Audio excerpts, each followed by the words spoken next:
To answer the question whether Judaism is individualist or collectivist, we first need to address what is it that the individualist and the collectivist are hoping to achieve? What is the underlying question and problem that they are looking to solve? Now, it would seem to me that the collectivist and the individuals are both asking the same question. What's the best way forward for humanity? The collectivist argues the ultimate is the good of the maximum amount of people. Now, if to gain that maximum good, we need to curb or even sacrifice some of the needs or the wants of the individuals or some of the individuals, then that's just what we'll have to do in order for society to go forward, in order for there to be good for the most amount of people. Some of the individuals might have to give up on some of their perceived or real wants and needs. The individualist argues that the collective is nothing other than the composition of a bunch of singular individuals. And unless you can retain the individual sovereignty of each individual, what's the point of the collective? Now, I imagine that between these two extremes is where most people might find themselves. People would agree, I think, that individuals need to make some sacrifices in order to live in a functioning society. And the question is, to what degree should we expect individuals to do that? How much sacrifice do they need to make to live in society? Now, from Judaism's perspective, the underlying question is a completely different one. And because the underlying question is a different one, the paradigm that there is somehow a conflict between the needs of the individual and the needs of the collective completely fall away. Whereas the question we asked till now was, what's the best way forward for humanity? Judaism asks, what is the reason I am here? What is my responsibilities?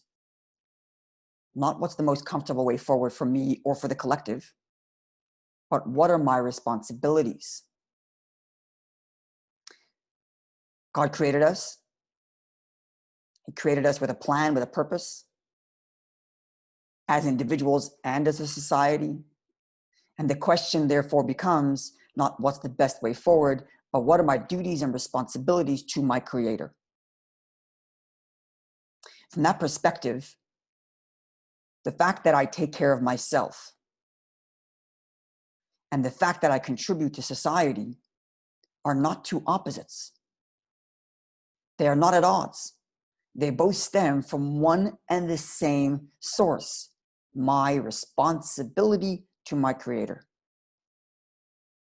God created me as an individual. I'm responsible to take care of myself as an individual and take care of my family. God created me in a society.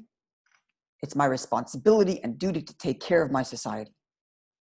They are both equally and part and parcel of the very same responsibility. So to answer the question, is Judaism collectivist or individualist? I think the answer is we are neither. We are responsibilist. I don't think that's a word, but the idea is conveyed. At the core of Jewish values is the question, what are my responsibilities? If the call of the hour is take care of myself, that's my responsibility. If the call of the hour is take care of my community, then that's what it is. And I believe this is reflected in the famous words of Hillel in Pirkay Avot, Ethics of Our Fathers, chapter 1, Mishnah 14. Em ein ani li mili. If I don't take care of myself, who takes care of me? That seems like the individualist perspective. Take care of yourself. Ukshani la'atzmi. But if I am only for myself, ma'ani, what am I? He doesn't say if I don't take care of the community, who's going to take care of them? God has many ways to take care of the public, and he certainly will.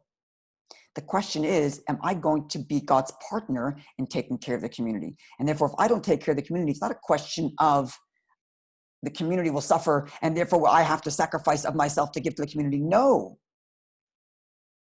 If I don't step up to the plate and take my role as a responsible individual to look after my community, then what have I gained? Who am I? What am I? I failed my responsibility as an individual. Take charity, for example.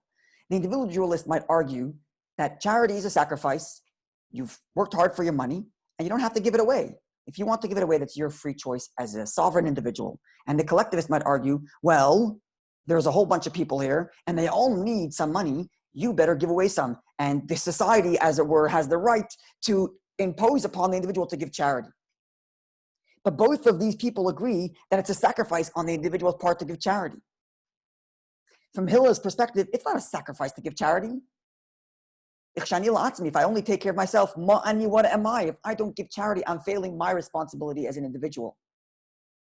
The reason why God granted me money to begin with is so that I can share it with others. And if I don't share it with others, it's not just a question of not sacrificing for the community, but it's actually not fulfilling my own individual responsibilities. And everybody has a way they can contribute to this community, whether it's monetarily, with your time, with a smile, with a shoulder to cry on, with an advice. Everybody has some gift that God granted them, and which becomes their duty and responsibility to share with others. Not a sacrifice, but a duty and responsibility. And therefore, Hillel concludes, if not now, when? If I view my contributing to the world around me as a sacrifice, then A, I'm going to try to push it off to the last minute, or B, I'm going to try to minimize the amount of sacrifice I have to make. But if I understand that this is my responsibility, it's my responsibility to take care of myself, and it's the same responsibility given to me by the same God to take care of my community, then the moment the challenge arises, the moment there's an opportunity for me to take that responsibility, I take it with the whole enthusiasm, and I don't delay a minute.